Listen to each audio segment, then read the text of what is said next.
I had 2 weeks vacation coming, so I thought I'd drive down to Florida, spend some time with an old friend, date a few girls, make a few parties, and just kind of live it up again. So I packed up my car, and then I called my mom in Tennessee and told her what I'd planned to do. And she said, "Son, are you coming by?" And I said, "Mom, I'm really pushed for time, but honey, I'll see you in a week or two." And I was driving through this little town in Georgia when I remembered today is Mama's birthday. Well, I thought I'd just stop and wire some flowers. Shouldn't take too long, then I'd be on my way. So I walked in the flower shop, and the first thing I saw was this little boy with his eyes full of tears. And I said, "Son, what's wrong?"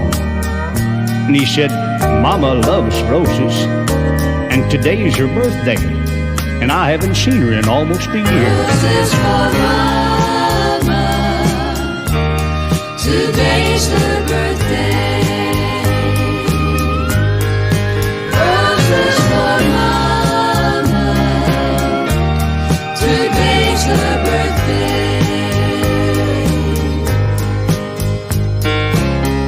He said, "I live with Grandpa now, but I promised Mama some roses, 'cause I talk to her all the time.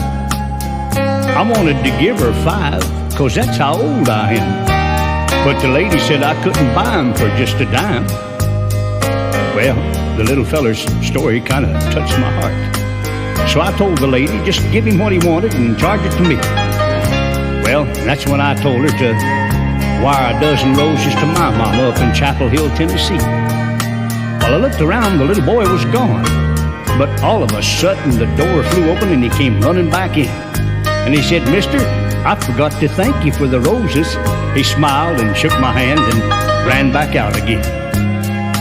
Well, I started on out of town, and I was feeling real proud of myself for thinking of my mama and really caring.